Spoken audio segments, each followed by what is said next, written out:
fans have had for quite some time.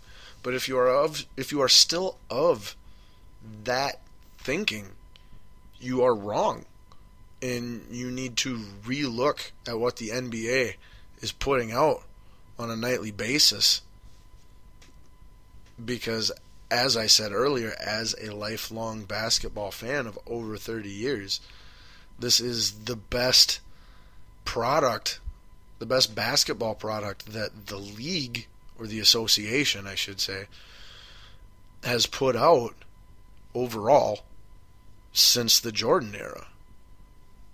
And again, that wasn't just because of Jordan either. That was because you had Jordan and Magic and Bird and Barkley and Hakeem and Ewing and Drexler and Isaiah Thomas and all kinds of stars and all kinds of Hall of Fame players and all-time great teams and coaches and all of that stuff, rivalries, you name it. It wasn't just Michael Jordan being the greatest player of all time that made the Jordan era the greatest basketball era that I've witnessed, at least in my lifetime. And I think most who have witnessed more than myself would probably say the same thing. At least many of them would. I don't know if most would, but I'm pretty sure many of them would as well. So, in my opinion, the current state of basketball play in the NBA is at or nearing an all-time high. And that is a huge, huge reason, a key element in why this year's MVP race debate is so difficult and so interesting and intriguing. I literally came up with at least 6 people that I wouldn't argue one step if they were to get the award. 6 freaking guys, and I'm doing my best not to be generous. I'm going through these names and these numbers, and I'm trying to look for what I can argue against where this says you don't deserve it, this says you don't deserve it, and okay, here's the 1 or 2 guys that didn't have any of those red flags, basically. I still got 6 guys on my notebook paper. 6 guys that in any season would be worthy of winning the MVP award in the NBA. However, everything, and I mean everything, is relative.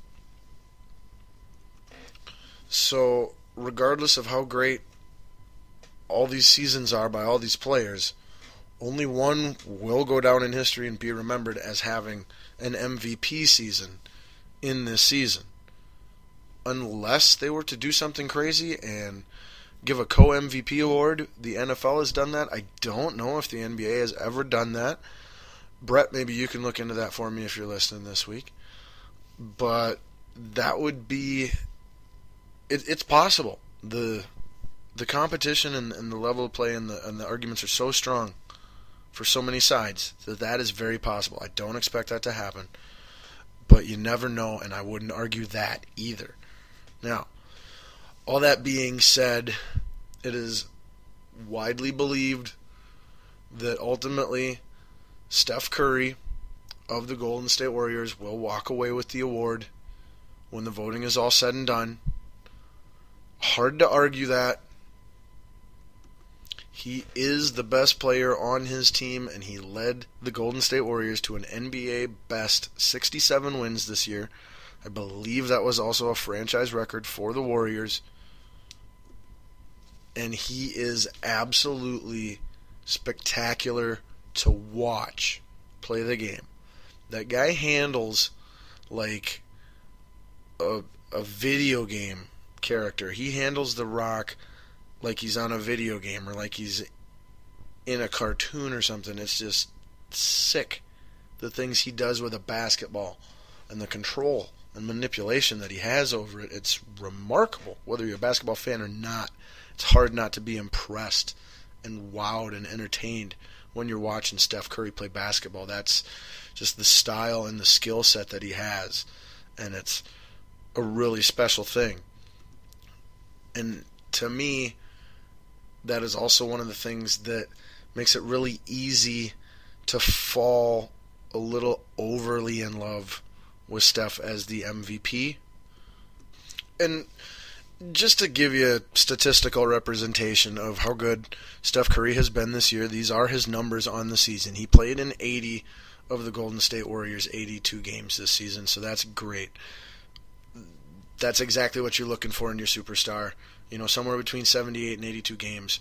Give them a day off or two every once in a while. They got a grind of a season, so that's a great number.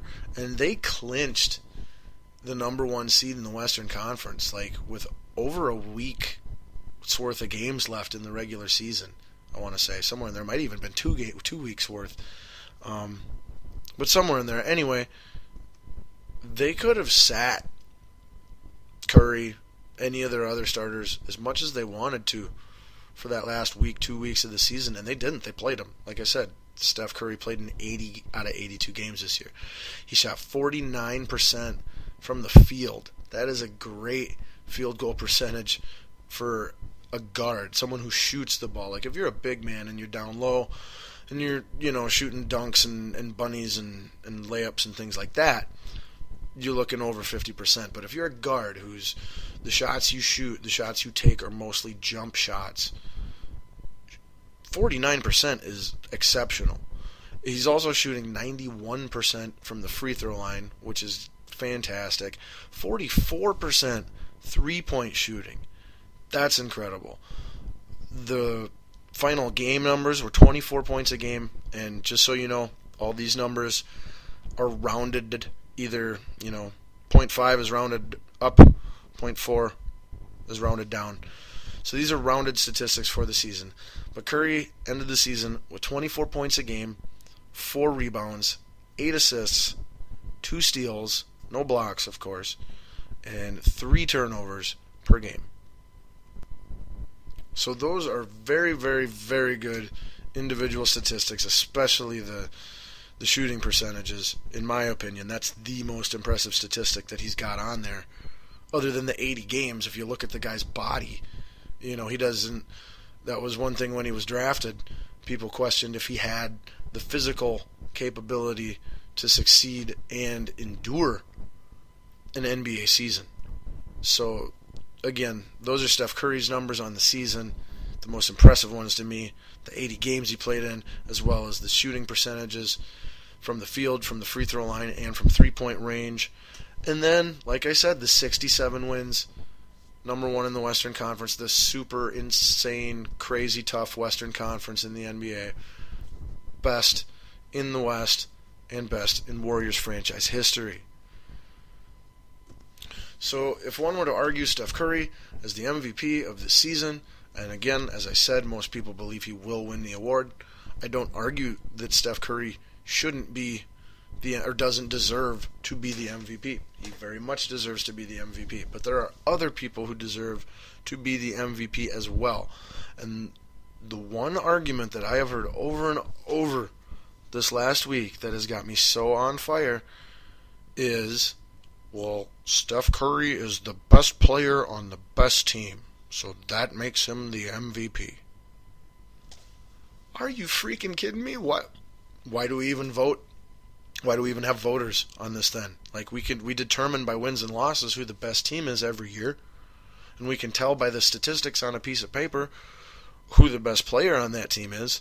So if that's your criteria, why is there a group of people who cast their opinion to vote on this and decide this? We could just use a computer and a piece of paper and very easily determine who the best player was and who the best team was, and who the best player on the best team was. That's easy to determine. But to use that as your sole argument, where that's why Steph Curry deserves to be the NBA MVP because he's on the best team in the NBA, or because his team was the best team in the regular season, I should say, and because he's the best player on that team, that is horrible. That's an absolutely horrible. If you want to argue Steph Curry being the MVP, bring up that he has an astronomical, it's almost incomprehensible. He has a plus minus of 11.5. That's insane. Like, that's the one thing where that I keep coming back to when I'm trying to make an argument for someone else to be the MVP. That's the one stat that I keep coming back to going, Steph Curry has an 11.5 plus minus. Wow. Wow. His team is 11 points better with him on the floor than they are without him. Like, that kind of kills my argument against the guy, in a way, statistically at least. Not theoretically, but statistically. Because my argument against Curry, or for someone else, I should say, would really be more appropriate way to think of it.